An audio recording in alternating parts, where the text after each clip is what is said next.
Hi! నమస్తే. Welcome to TTV. ఈరోజు assembly సమావేశాలు జరిగే ముందు ఒక అద్భుతం అయితే జరిగింది. బీఆర్ఎస్ రైతుల పక్షాన ధర్నా, నిరసనలు మాత్రం చేసింది. గ్రీన్ కండువాలేసుకొని రైతుల పక్షాన ధర్నాలు చేస్తూ గణపతి బప్ప మోరియా, కావాలయ్యా, యూరియా అనే నినాదాలు చేసింది. అయితే అలాగే సమావేశాలు స్టార్ట్ అయిన తర్వాతకి కూడా రైతుల పక్షాన మాట్లాడే విధంగా బీఆర్ఎస్ అయితే ఒక స్టాండ్ తీసుకున్నట్టు కనిపిస్తుంది. అలాగే అయితే ఏం జరిగింది? ఏంటి సంచలనమైన నిర్ణయాలు ఏమైనా జరిగినాయా అనేది ఒకసారి చూసుకున్నట్లయితే బీసీ రిజర్వేషన్ పైన రేవంత్ రెడ్డి సంచలనమైన నిర్ణయం తీసుకున్నట్టు మనకి ఇక్కడ కనిపిస్తుంది. లోకల్ బాడీ ఎలక్షన్‌కు గ్రీన్ సిగ్నల్ ఇచ్చినట్టుగా మనకు కనిపిస్తుంది. ఎలక్షన్‌లో ఎమ్మెల్సీలుగా ప్రొఫెసర్ కోదండరాం, అజారుద్దీన్ పేరును ప్రతిపాదించినట్టు మనకు క్లియర్‌గా తెలుస్తుంది. రాష్ట్ర మంత్రిమండలి ఆమోద ముద్ర రిజర్వేషన్ కోటా పరిమితి ఎత్తివేస్తూ నిర్ణయం తీసుకున్నట్టు మనకు తెలుస్తుంది. పంచాయతీ చట్టంలోని 285 ఏ సవరణకు ఓకే చేసినట్టు తెలుస్తుంది. తెలంగాణలో 42% బీసీ రిజర్వేషన్ కోసం ప్రత్యేక జీవోని తీసుకొచ్చే ఆలోచన చేస్తున్నట్టు మనకు క్లియర్‌గా అర్థమవుతుంది. దీనికి సంబంధించి తెలంగాణ క్యాబినెట్ నిర్ణయం అయితే సమావేశాలు స్టార్ట్‌కు ముందు బీఆర్ఎస్ ధర్నాలు చేసింది. అలాగే అగ్రికల్చర్ ఆఫీసర్‌ని కలిసి వినతి పత్రాలు ఇచ్చి యూరియా కావాలని రైతులకి. దానికి సంబంధించి అన్ని విధాల రైతుల పక్షాన నిలబడుతూ రైతుల మీద ప్రేమనైతే కనబరిచింది బీఆర్ఎస్. దాని తర్వాతకి అసెంబ్లీ సమావేశాలు స్టార్ట్ అయినాక అసెంబ్లీ సమావేశాల్లో మాగంటి గోపీనాథ్‌కి ఒక ప్రగాఢ సంతాపం అయితే తెలియజేసింది అసెంబ్లీ సాక్షిగా. అధికార పార్టీ, ప్రతిపక్ష పార్టీ, మిగతా విపక్షాలన్నీ కలిసి. దాని తర్వాతకి సభ వాయిదా పడిపోయింది. రేపటికి వాయిదా పడిపోయింది. తర్వాతకి క్యాబినెట్ ఒక నిర్ణయం తీసుకుంది. ఈ నిర్ణయంలో భాగంగా బీసీ రిజర్వేషన్లు 42% రిజర్వేషన్ సంబంధించి లోకల్ బాడీ ఎలక్షన్ల గురించి, అలాగే ఎమ్మెల్సీలుగా కోదండరాం, అజరుద్దీన్‌కి సంబంధించి రాష్ట్ర మంత్రి మండలి ఆమోద ముద్ర అయితే తెలిపింది. రేపు అది చర్చకు వచ్చే అవకాశాలున్నాయి. దానిపైన తీవ్రంగా చర్చ జరిగే అవకాశాలున్నాయి. అలాగే కాళేశ్వరం మీద కూడా చర్చ జరిగే అవకాశాలైతే మనకు క్లియర్‌గా కనిపిస్తున్నాయి. ఈ ఈ సమావేశాలు 2 రోజులు మాత్రమే కొనసాగే అవకాశాలు మనకైతే క్లియర్‌గా అనిపిస్తున్నాయి. రేపు జరిగిన తర్వాత మళ్ళీ బ్రేక్ ఇచ్చి మళ్ళీ తర్వాతకి జరిగే అవకాశాలైతే మనకు క్లియర్‌గా కనిపిస్తున్నాయి దీనికి సంబంధించి. అయితే ఆర్డినెన్స్ ఆమోదం రాకపోవడంతో స్థానిక సంస్థల ఎన్నికల్లో బీసీలకు 42% రిజర్వేషన్లు అమలు చేయాలని చూస్తున్న ప్రభుత్వానికి గత రాష్ట్రపతి వద్ద పెండింగ్‌లో ఉన్న బిల్లులు అవి ఎటు కొలిక్కి రాకపోవడంతో వీళ్ళు పంచాయతీరాజ్ చట్ట సవరణ ఆమోదం కోసం ప్రభుత్వం ఆర్డినెన్స్‌ని గవర్నర్‌కు పంపించి అవి ఎలాంటి రాకపోవడంతో ఈ ముసాయిదాను రాష్ట్రపతి వద్ద పెండింగ్‌లో ఉంది కాబట్టి అయితే స్థానిక సంస్థల ఎన్నికల్లో రిజర్వేషన్ 50% మించకుండా కేసీఆర్ చట్టం తెచ్చారని, అది అడ్డంకిగా ఉందని వీళ్ళు పదే చెప్పుకొస్తున్నారు రేవంత్ రెడ్డి. ఓవైపు బిల్లులు, మరోవైపు ఆర్డినెన్స్ పెండింగ్‌లో ఉన్న నేపథ్యంలో బీసీ రిజర్వేషన్ కోసం ప్రత్యేక జీవో తేవాలని మంత్రిమండలి నిర్ణయించింది. మరి ఈ మేరకు చట్ట సవరణ బిల్లు ద్వారా 50% సీలింగ్‌ని ప్రభుత్వం సడలించబోతున్నట్టు మనకు తెలుస్తుంది. మరి ఇది ఎంతవరకు నిలబడుతుంది అనేది ఆలోచిస్తే చాలామంది నిపుణులు ఇది నిలబడదు అని వాదిస్తున్నారు, చాలామంది ఉన్నారు. దాని గురించి అయితే రేపు చర్చ జరిగే అవకాశాలు అయితే ఉన్నాయి. ఇది పూర్తిగా నిలబడదు ఇప్పుడున్న గవర్నమెంట్ వరకు అయితే. బీసీలు ఏమంటారంటే మాకు ఎలక్షన్ వరకు వద్దు, విద్యా ఉద్యోగ సంబంధించి దాంట్లో కావాలని వాళ్ళు అంటున్నారు. సో వాళ్ళు కోరుకునేది అది, వీళ్ళు ఇచ్చేది ఇది. ముందు దాని గురించి రేపు అసెంబ్లీలో చర్చ జరిగే అవకాశం ఉందిగా. అది ఎలాంటి కొలిక్కి వస్తుందో చూద్దాం. బీఆర్ఎస్ మాత్రం అసెంబ్లీని మొత్తానికి బైకాట్ చేస్తుందా, లేకుంటే అసెంబ్లీలో రచ్చరచ్చ చేస్తుందా, లేకుంటే సపోర్ట్ చేస్తుందా, ఏ విధంగా స్టాండ్ తీసుకుంటుంది అని చూడాలి. అయితే హరీష్ రావుతో రాజాసింగ్ మాటామంతి అనేది ఒకటి తెలిసింది. ఆయన ఎంత హరీష్ రావుతో కలిసి మాట్లాడినా ఆయన పార్టీ మారే అవకాశాలు అయితే ఉండేది. అది వేరే విషయం. ఆయన బీజేపీ, ఆయన మొత్తం మైండ్ ఏదో అలిగిండు అంతే అనుకోవాలి.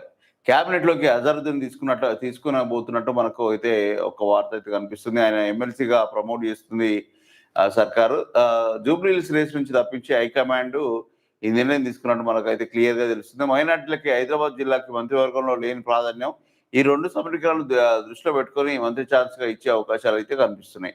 ఓకే. ఇక అనూహ్యంగా నిర్ణయం తీసుకున్నట్టు మనకైతే క్లియర్‌గా కనిపిస్తుంది అజరుద్దీన్‌కి సంబంధించి. అలాగే జూబ్లీ హిల్స్ రేస్‌లో ఎవరున్నారంటే ముఖ్యంగా ఖైరతాబాద్‌కు సంబంధించి డీసీసీ చీఫ్ రోహన్ రెడ్డి, నవీన్ యాదవ్, మాజీ మేయర్ బొంతు రామ్మోహన్ పేర్లయితే క్లియర్‌గా ఇప్పుడు వినిపిస్తున్నాయి దీనికి సంబంధించి.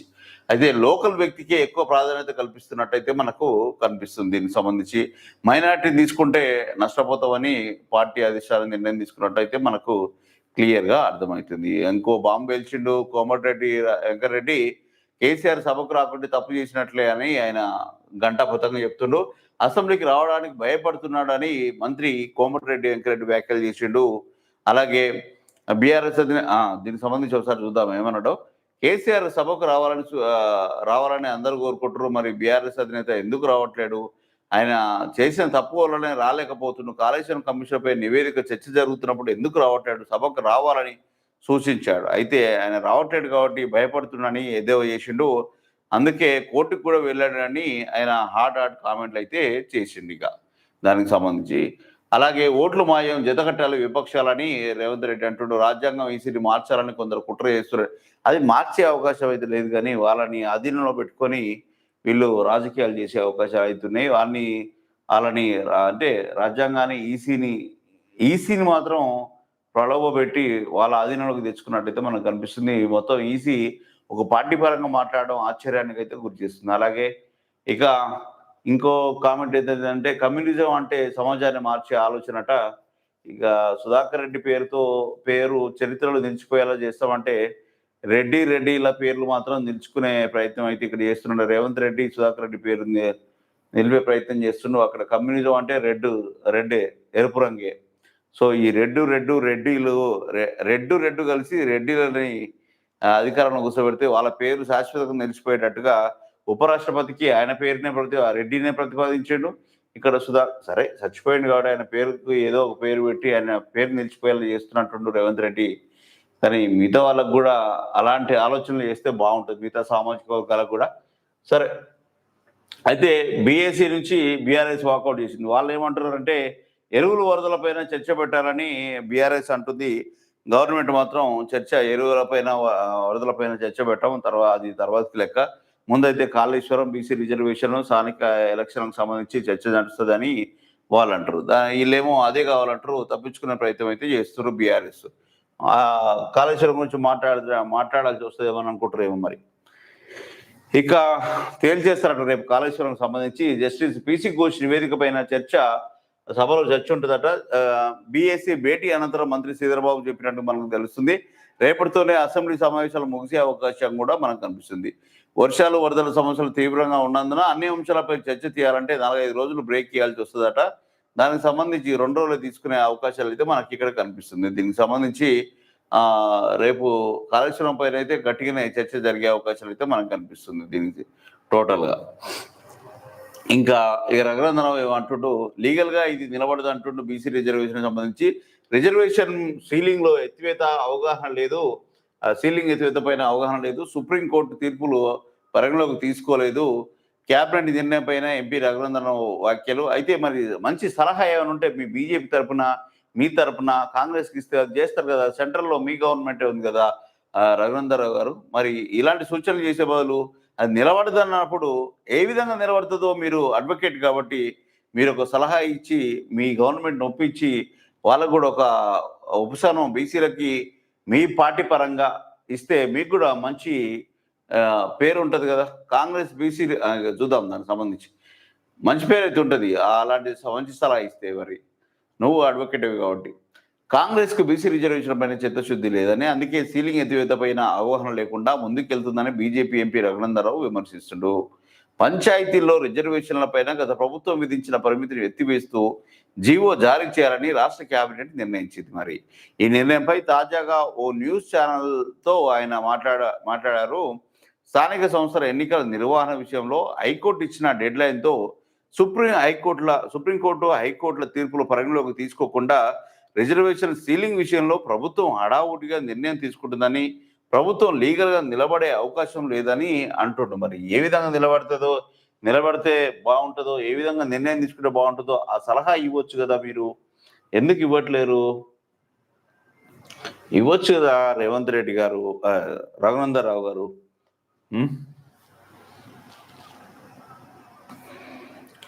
ఇక ఇంకేమున్నాయి మెయిన్గా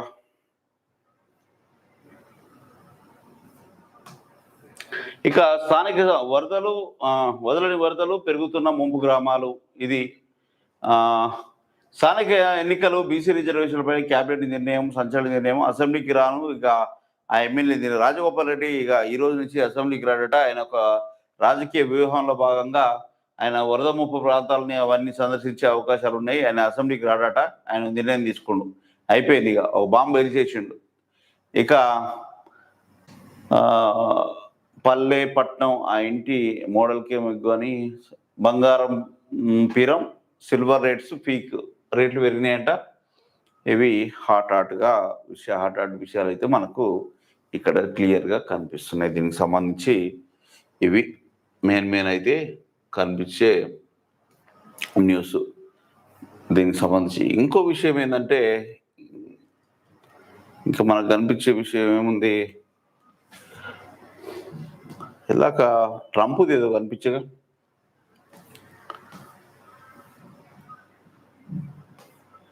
ఎస్, ట్రంప్ ఈజ్ డెడ్ అనే ఒక హ్యాష్ ట్యాగ్ హైలైట్గా అనిపిస్తుంది. ఈరోజు నిన్న నుంచి దినమన్న 4-5 రోజుల నుంచి నెట్టింట ట్రెండింగ్లో ఉన్న ఈ హాట్ టాపిక్. ఎక్స్లో 1,00,000 పైగా ట్వీట్లు వచ్చినాయి. అమెరికా అధ్యక్షుడికి ఏమైందనే చర్చ నడుస్తుంది. అది ఏందో చూద్దాం ఒకసారి. అమెరికా ఉపాధ్యక్షుడు వ్యాఖ్యలతో అధ్యక్షుడు డొనాల్డ్ ట్రంప్కు ఏమైందనే చర్చ ప్రపంచవ్యాప్తంగా జరుగుతుంది. ఎందుకంటే ట్రంప్ ఈజ్ డెడ్ అనేది ప్రస్తుత సోషల్ మీడియా వేదిక ఎక్స్లో ట్రెండింగ్లో ఉంది. 1,00,000కు పైగా యూజర్లు ఈ హ్యాష్ ట్యాగ్తో ట్వీట్లు చేస్తూనే ఉన్నారు. దీంతో అసలు ట్రంప్కు ఏమైందనే తీవ్ర చర్చకు దారితీసింది. ఇటీవల ట్రంప్ అనారోగ్యానికి గురైన సంగతి తెలిసిందే. కొద్ది రోజులుగా ట్రంప్ దీర్ఘకాలిక సిరల వ్యాధితో బాధపడుతున్నారు. ఇటీవల చేతి గాయంతో కనిపించడంతో ట్రంప్ అభిమానులను ఆందోళనకు గురి చేసింది. మరోవైపు ట్రంప్ ఇటీవల మీడియా ముందుకు రాలేదు.